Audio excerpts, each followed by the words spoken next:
जैसा कि आप सभी जानते हैं कि चंद्रयान 3 इसरो के पिछले मून मिशन चंद्रयान 2 का ही एक फॉलो ऑन मिशन है, जिसके तहत इसरो एक लैंडर और एक रोवर को चांद के साउथ पोल पर उतारना चाहता है। ये काम बेहद पेचीदा और जटिल है, क्योंकि अतीत में ऐसा करने की कोशिश में कई सारे स्पेसक्राफ्ट्स नाकाम हो चुके हैं। फिर चाहे वो इजराइल का बेराशीत लैंडर हो या फिर एक private Japanese aerospace company ispace का हकुटो आर लैंडर हो, ये दोनों ही मून मिशन एन वक्त पर कुछ सॉफ्टवेयर ग्लिचेस के कारण फेल हुए।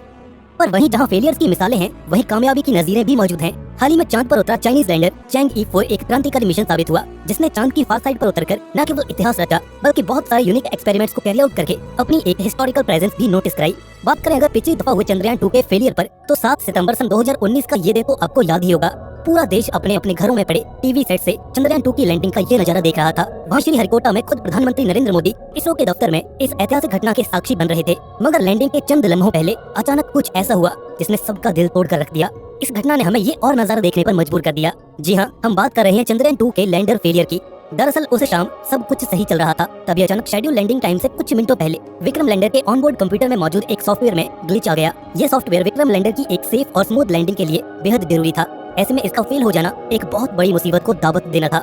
यहाँ ग्राउंड कंट्रोल को इस बात की खबर कुछ देर से चली। इस सॉफ्टवेयर के माल फंक्शन करते ही इस लैंडर का कनेक्शन ऊपर ऑर्बिट में घूम रहे ऑर्बिटर से टूट गया। नतीजतन चांद की सतह से महज 2 किलोमीटर ऊपर हमने विक्रम लैंडर से संपर्क खो दिया और तेजी से डिसेंट परफॉर्म कर रहा विक्रम लैंडर बेकाबू होकर नीचे चांद की ओर गिरने लगा।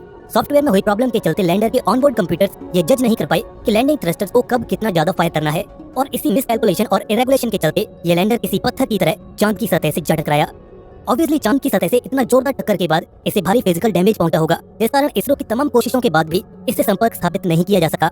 वैसे इससे कांटेक्ट बनाए रख पाना भी कोई आसान काम नहीं था, अब क्योंकि इसरो इसे चांद के फार साइड पर उतारना चाहता था। फार साइड से मेरा मतलब चांद का वो हिस्सा जो हमेशा अंधेरे में घिरा रहता है। जैसा कि आप जानते हैं कि चांद एक टाइडली लॉक्ड सैटेलाइट है, जिस कारण इसकी रोटेशनल वेलोसिटी उसके रेट ऑफ रेवोल्यूशन से सिंक्रोनाइज्ड है, जिसके चलते उसका एक पर्टिकुलर फेस ही हमेशा पृथ्वी की ओर मुड़ा रहता है। ऐसे में चांद की उस ओर से रेडियो कम्युनिकेशन बहाल रखना काफी झंझट का काम है। हम सीधे ही प्रोब एंटीना की मदद से अर्थ पर बने ग्राउंड सैटेलाइट्स तक सिग्नल नहीं भेज सकते, बल्कि हमें इसके लिए एक रिले कम्युनिकेशन टेक्निक का इस्तेमाल करना पड़ता है, जिसके अंतर्गत लैंडर सबसे पहले ऑर्बिटर को सिग्नल्स भेजता है और फिर वो सिग्नल्स एम्पलीफाई होकर पृथ्वी पर बेहद बड़े बड़े ग्राउंड एंटीनास तक जाते हैं। हालांकि ये सिस्टम काफी रैपिड होता है, मगर कम्युनिकेशन चैनल्स में एक मीडिएशन पॉइंट होने के चलते फेलियर और लेटेंसी के चांसेस बने रहते हैं। चंद्रयान 2 में एक प्रॉब्लम सिर्फ इसका कम्युनिकेशन सिस्टम ही नहीं थी, बल्कि इसका डिजाइन भी था।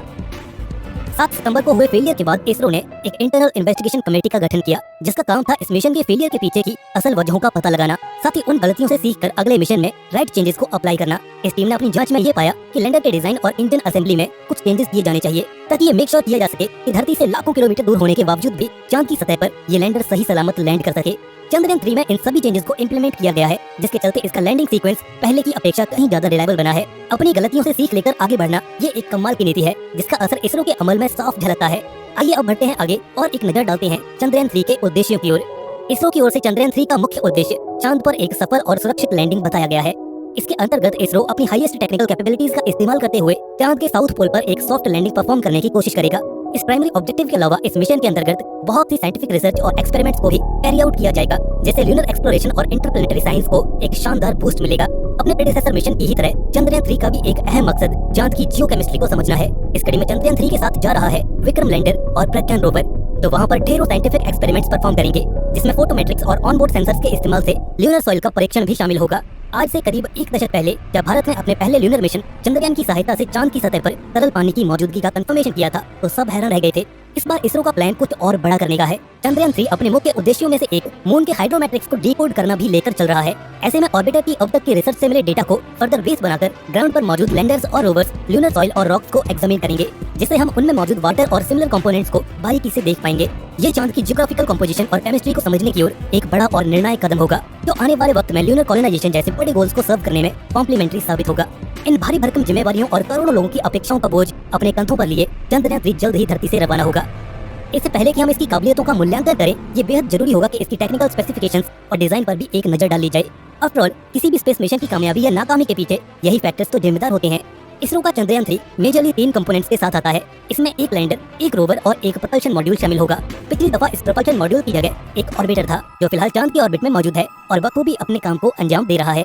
खैर, इस प्रपल्शन मॉड्यूल का काम चंद्रयान 3 के कॉम्पोजिट स्पेसक्राफ्ट को अर्थ से लॉन्च के बाद चांद की ऑर्बिट तक पहुंचाना होगा। इसके बाद लैंडर यूनिट इससे डिटैच होकर चांद की सतह की ओर डिसेंट परफॉर्म करेगी। वहीं प्रपल्शन मॉड्यूल ऑर्बिट में ही रहकर चांद की परिक्रमा करेगा। साथ ही लैंडर और ग्राउंड कंट्रोल के बीच कम्युनिकेशन के लिए बतौर रिले भी काम आएगा।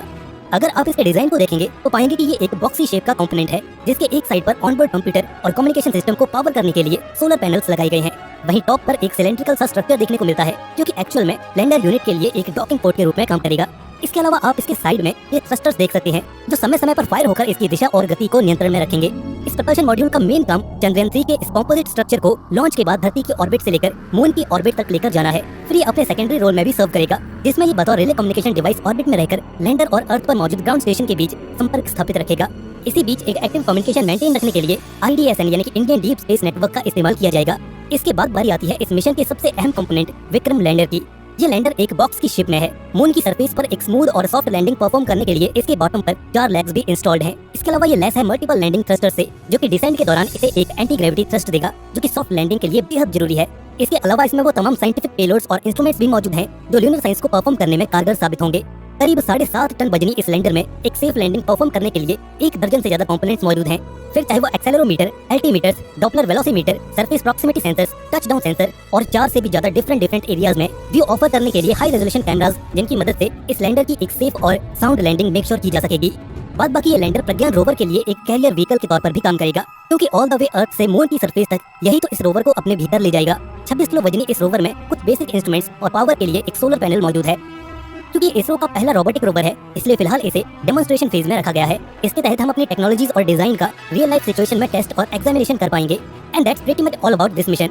अगर इस मिशन की लॉन्च डेट की बात करें तो फिलहाल इसरो द्वारा इसे अगले महीने की 12 से 19 तारीख यानी कि 12 जुलाई से 19 जुलाई के बीच लॉन्च करने के लिए शेड्यूल किया गया है। इसरो ने अपने एक ऑफिशियल प्रेस नोट में ये बताया कि वो इसे लॉन्च करने के लिए एक LVM-3 रॉकेट का इस्तेमाल करेंगे। जी हाँ, ये वही सेम रॉकेट है जिससे 2019 में चंद्रयान 2 को लॉन्च किया गया था।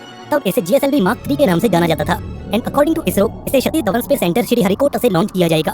और फाइनली 4 सालों बाद ही सही, मगर फिर एक बार हम चांद के सीने में तिरंगा लहराने के लिए तैयार हैं। इस पर आपका क्या ख्याल है? अपनी राय हमें कमेंट सेक्शन में जरूर शेयर करें।